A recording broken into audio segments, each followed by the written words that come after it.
Hello everyone, welcome to the online class of Shri Ram Public School, myself Pragati Pandey. Dear students, we have already discussed Kingdom Monera and Kingdom Protista, and today we will be discuss about Kingdom Fungi. So first thing, you should be aware of what is fungi and how the fungi are present in our environment.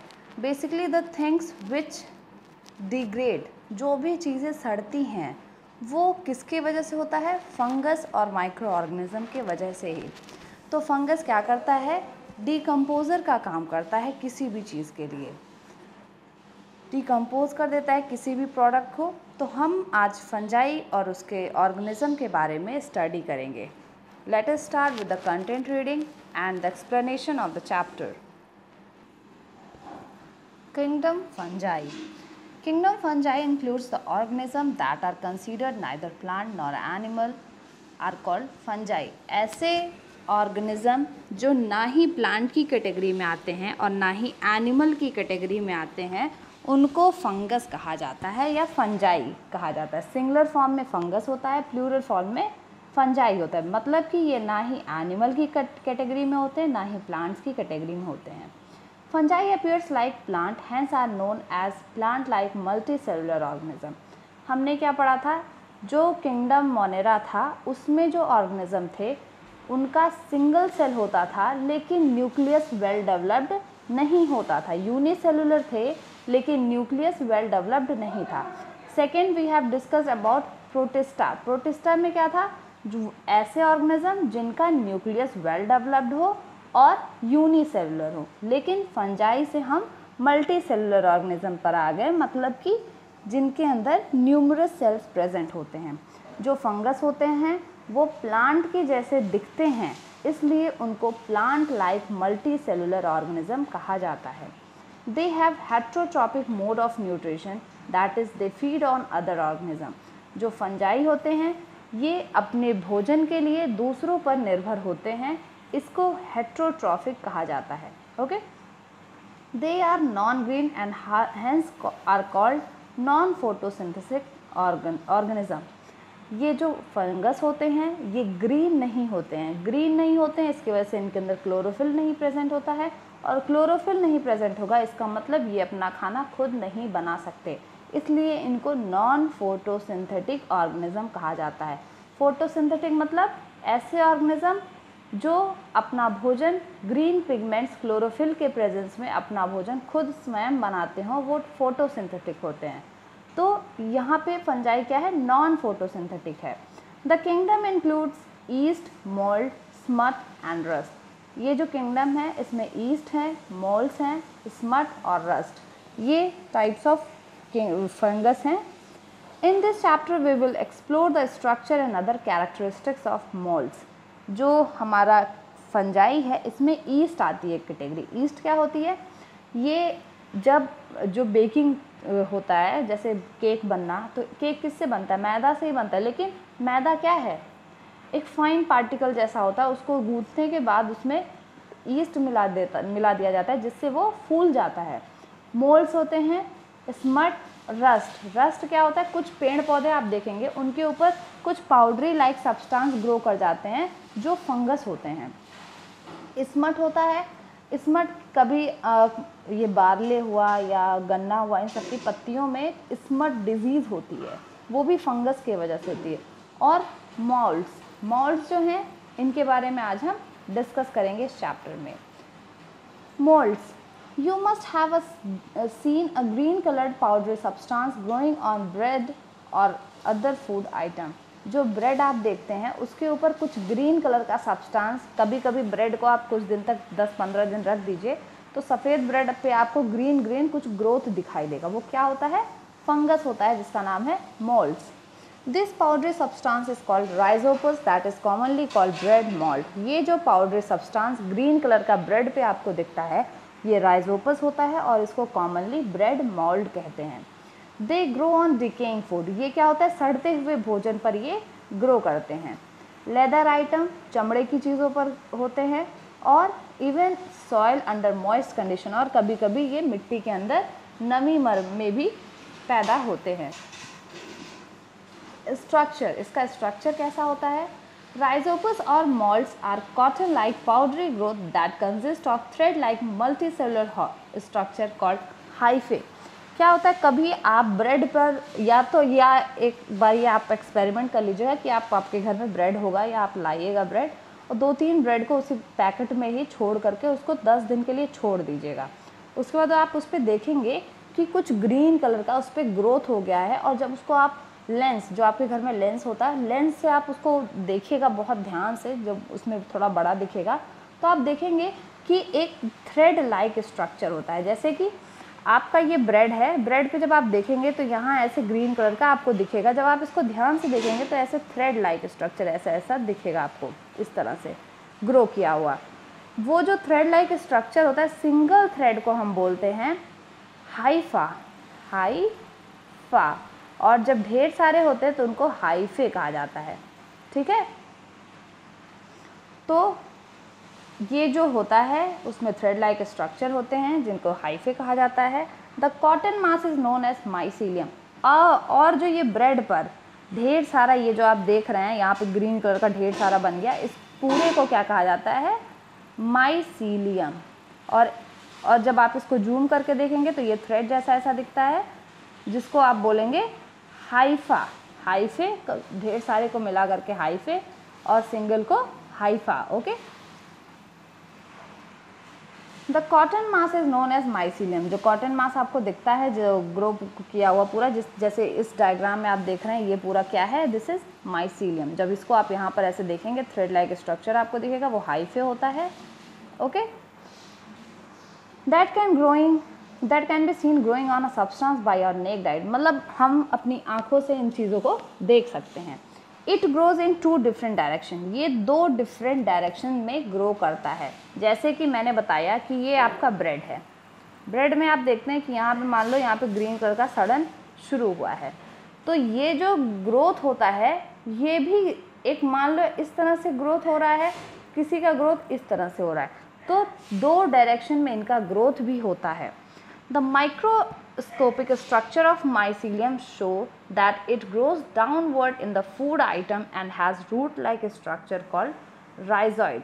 क्या कह रहा है कि कभी कभी आप देखेंगे कि ये जो ब्रेड में मोल्ड्स होते हैं ये अंदर की तरफ ग्रो करते हैं। लाइक ऐसा आपका ब्रेड है, ब्रेड में आपने देखा यहाँ पे ग्रीन कलर का ये ग्रो कर रहा है, और ये जब आप ब्रेड को पैरेलल वे में देखेंगे तो ये ऊपर से नीचे की तरफ इस साइड ग्रो करता है। कैसे? क्योंकि इनमें रूट होता है, रूट जैसा स्ट्रक्चर होता है जिसको राइजोइड्स कहा जाता है। क्या होता है? रूट जैसा स्ट्रक्चर होता है जिनको राइजोइड्स कहा जाता है, और वो ब्रेड के अंदर ग्रो करते हैं। First type of direction of इसका ग्रोथ है माइक्रोस्कोपिक स्ट्रक्चर, जिसमें माइसीलियम जो है वो नीचे की तरफ ग्रो करता है, क्योंकि इनके अंदर रूट लाइक स्ट्रक्चर होते हैं जिनको राइजोइड्स कहा जाता है। Through these rhizoids they absorb the nutrition from the food item. और उन जो रूट लाइक स्ट्रक्चर्स होते हैं उन्हीं के हेल्प से ये अपना न्यूट्रिशन लेता है। ओके, और जो सेकेंड कंडीशन है, जो डायरेक्शन ऑफ ग्रोथ है second one, that is the other part of the hypha that grows toward और upward from cylinder column like a structure called sporangiophore. जब आप ब्रेड को देखेंगे कुछ इस तरह से है आपका ब्रेड, इसके ऊपर यहाँ पे ग्रीन कलर का डेवलपमेंट हुआ है मोल्ड्स का। इसमें क्या है, कुछ इस तरह से नीचे से ऊपर की तरफ ग्रो करते हैं, जिस तरह से पेड़ पौधे ग्रो करते हैं, कुछ उस तरह से जो ग्रो करते हैं उनको कहा जाता है स्पोरेंजियोफोर्स। क्या होता है? नीचे से ऊपर की तरफ ऐसे ग्रो होते हैं और उनको स्पोरेंजियोफोर कहा जाता है। मतलब एक तरह का ग्रोथ है जो ऊपर से नीचे हो रहा है, जिसमें रूट लाइक स्ट्रक्चर बन रहे हैं, और उन्हीं रूट लाइक स्ट्रक्चर से वो अपने न्यूट्रिशन का एब्जॉर्बमेंट कर रहा है। वहीं पर जो सेकेंड टाइप ऑफ ग्रोथ है उसमें नीचे से ऊपर की तरफ हो रहा है, पेड़ों के जैसे, और उनको कहा जाता है स्पोरेंजियोफोर।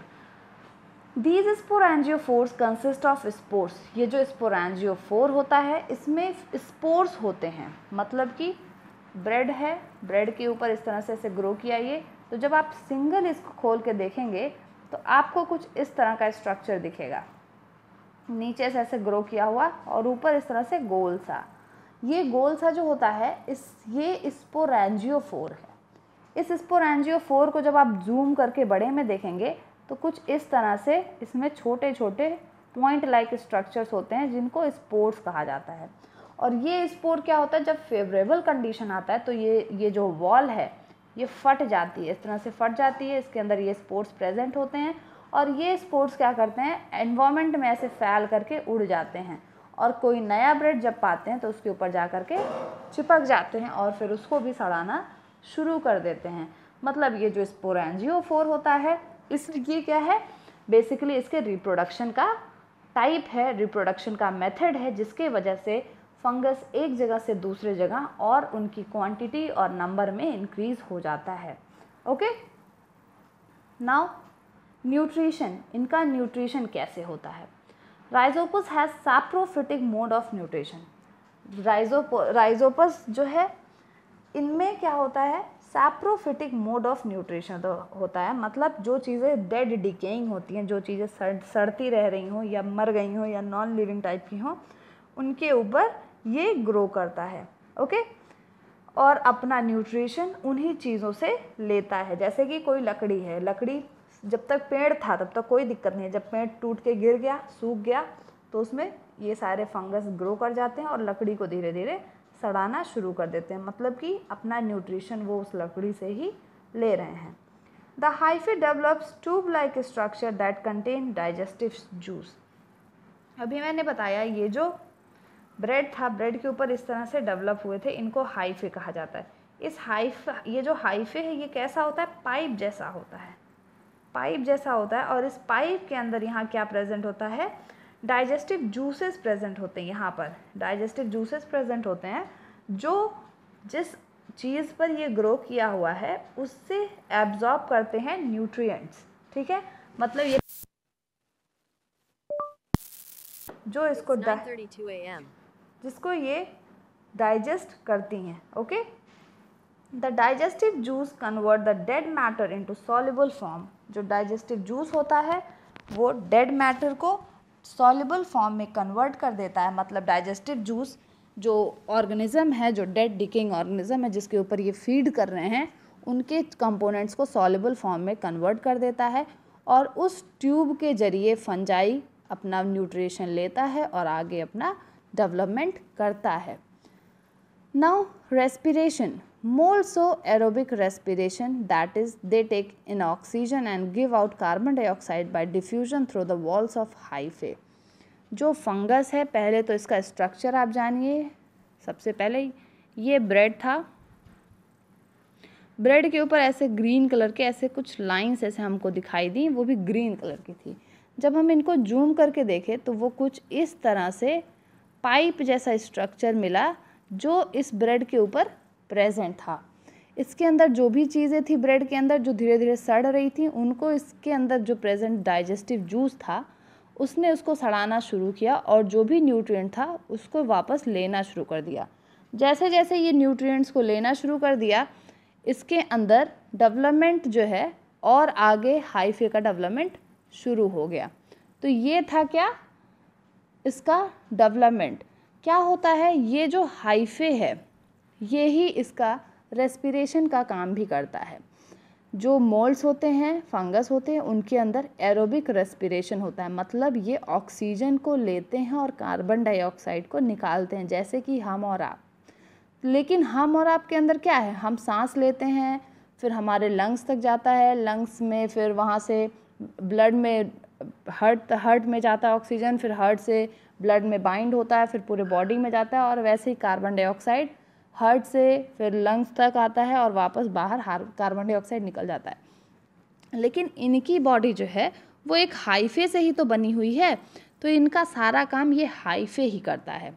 हाइफे क्या करता है, ये ऑक्सीजन को एब्जॉर्ब करता है डिफ्यूजन के मेथड से और वापस कार्बन डाइऑक्साइड को एनवायरनमेंट में छोड़ता है और ऑक्सीजन को लेता है। तो इस तरह का रेस्पिरेशन जो होता है जिसमें ऑक्सीजन लिया जाए और कार्बन डाइऑक्साइड छोड़ा जाए, उसको एरोबिक रेस्पिरेशन कहा जाता है। The hyphae help in the exchange of gases between the atmosphere and the mould. जो एटमॉस्फेयर है जहाँ पे प्रेजेंट है ये राइजोपस या मोल्ड, इनका जो हेल्पफुल कंडीशन है वो है हाइफे। हाइफे क्या करता है, बाहर से ऑक्सीजन लेता है और बाहर कार्बन डाइऑक्साइड छोड़ता है। The molds that grow in soil take in the air that is present in the air pocket of the soil. जो मोल्ड्स मिट्टी के अंदर ग्रो करते हैं वो कहाँ से लेते हैं अपना ऑक्सीजन? वो सॉइल के अंदर जो जगह जगह पे हवा बच जाती है, जैसे मिट्टी में कभी आप पानी डालो तो देखो मिट्टी बैठती है, क्यों? क्योंकि अंदर उसने हवा बना ली है। तो वहाँ से ये ऑक्सीजन लेता है मोल्ड्स जो अंदर ग्रो करता है और अपना रेस्पिरेशन प्रोसेस फुलफिल करता है। There are different kinds of fungi, बहुत सारे टाइप्स ऑफ फंजाइज प्रेजेंट हैं। Some of them are useful where some of them are harmful in many ways. जो फंगस हैं वो बहुत सारे यूजफुल भी होते हैं और बहुत सारे हार्मफुल भी होते हैं। Now we will see useful fungi. Some common fungi and their uses are discussed below. कुछ फंजाई और उनके यूजेस नीचे लिखे हुए हैं। फर्मेंटेशन, ये एक प्रोसेस है, ठीक है। इस प्रोसेस में क्या होता है, जो बेकिंग आइटम्स होते हैं उनका फॉर्मेशन होता है। The most common fungi east is used in baking industry. जो सबसे कॉमन फंजाई है ईस्ट, उसको बेकिंग इंडस्ट्री में यूज़ किया जाता है, जिससे bread, pizza, cake, bakery items बनाए जाते हैं। They are also used in making fermented alcoholic beverages such as wine and beer. और कुछ फंगस को, ईस्ट को, या बहुत टाइप ऑफ अदर फंगस भी होते हैं जिनको यूज़ किया जाता है वाइन और बियर बनाने में, ठीक है। और उसके लिए भी फर्मेंटेशन प्रोसेस ही यूज़ होता है।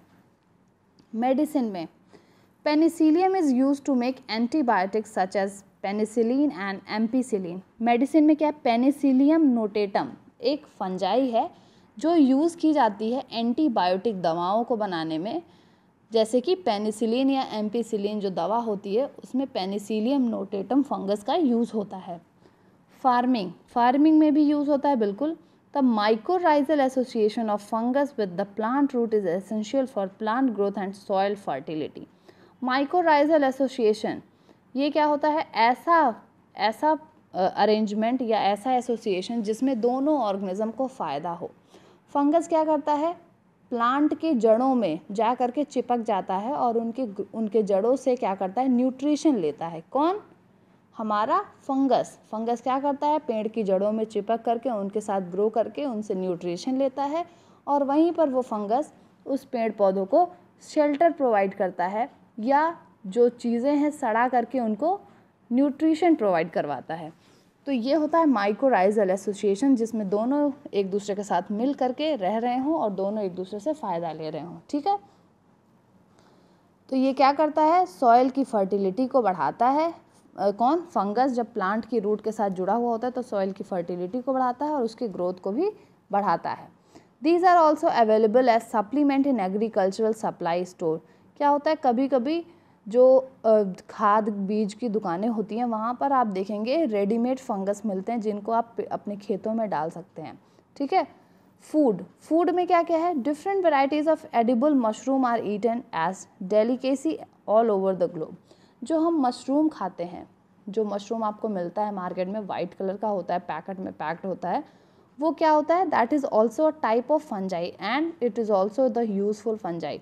फंजाई वैसे क्या होते हैं, हमारे लिए हार्मफुल होते हैं क्योंकि हम वो दाद खाद खुजली जो भी ये सब बीमारियां होती हैं वो फंगस की वजह से होती हैं। बट जो मशरूम एक कैटेगरी है जिसको इंसान खाता है, मतलब वो हार्म नहीं करता है हमें, okay. Now second other uses, environment. Fungi grow on dead and decaying organic matter. जो फंजाई है वो डेड और मरे हुए या सड़ने वाले चीज़ों पर ग्रो करते हैं। इसका मतलब ये हमारे पर्यावरण को बचा रहे हैं इन द सेंस कि जो भी सड़ती हुई चीज़ें वो एनवायरनमेंट में ऐसे फैली रहेंगी, उनका रक्षा करना या उनको खा करके एनवायरनमेंट को क्लीन करना, ये फंजाई का काम होता है, ठीक है।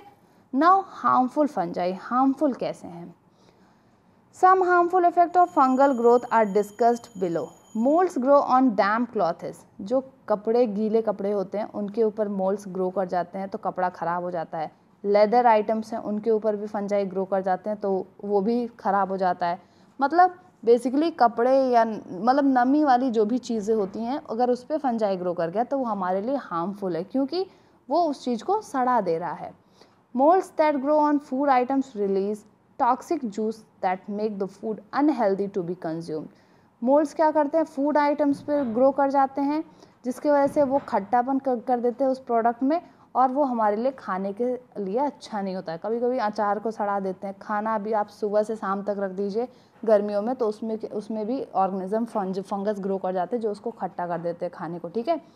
इफ़ कंज्यूम द फूड में cause food poisoning and other stomach problem. अगर वो जो खाना है जो सड़ गया है या उसमें फंगस ग्रो कर गए, अगर आप उनको खाते हैं तो फूड पॉइजनिंग जैसी बीमारियां आपको हो सकती हैं या पेट की दिक्कतें आपको हो सकती हैं, okay. Growth of different kind of moulds on plant में cause a variety of diseases. जब मोल्ड्स का growth different kinds of plant पे बहुत सारे टाइप्स ऑफ मोल्ड्स का अगर डेवलपमेंट हो जाता है तो क्या होता है, पेड़ की जो कैरेक्टरिस्टिक्स होती हैं उसको वो हार्म करने लगता है, जिसके वजह से सपोज धान का पेड़ है या गेहूं है आपका, उसके ऊपर अगर ये मोल्ड्स या टाइप्स ऑफ फंगस ग्रो कर जाएं तो जो गेहूं और चावल की क्वालिटी होती है वो ख़राब हो जाती है। तो कभी कभी ऐसा भी हो सकता है कि वो क्वालिटी इतनी ख़राब हो जाए कि आप अगर उसको खाएं तो आपको भी बीमारी हो सकती है। Wilt of cotton. Wilt of cotton एक डिजीज़ है जिसमें जो कॉटन होता है यानी रुई होती है उसका सफ़ेद वाला कलर जो होता है वो डाउन हो जाता है। स्मट ऑफ मेज। मेज जो है मक्का का जो पत्तियां होती है उसके अंदर green green brown brown colour के हो जाते हैं, मतलब स्पॉट्स हो जाते हैं, जो मोल्ड्स का एक एग्जाम्पल है। Rust of wheat. गेहूं के पेड़ में रस्ट हो जाना। या ब्लाइट ऑफ पोटैटो। आलू में कभी कभी आप देखते हैं ब्लैक ब्लैक कलर का जगह जगह पर हो जाता है, तो वो भी एक डिजीज़ है वो पोटैटो की। और बहुत सारी ऐसे डिफरेंट डिजीज़ेज हैं जो फंगस के द्वारा होती हैं, ओके। यहाँ पर है आप देख रहे हैं ऑर्गेनिज्म। ह्यूमन में भी कुछ बीमारियाँ होती हैं, athletes foot and ringworm. Athletes food और रिंगवॉर्म यानी कि दाँत खाज, ये सब भी फंगल डिजीज़ हैं ह्यूमंस के अंदर।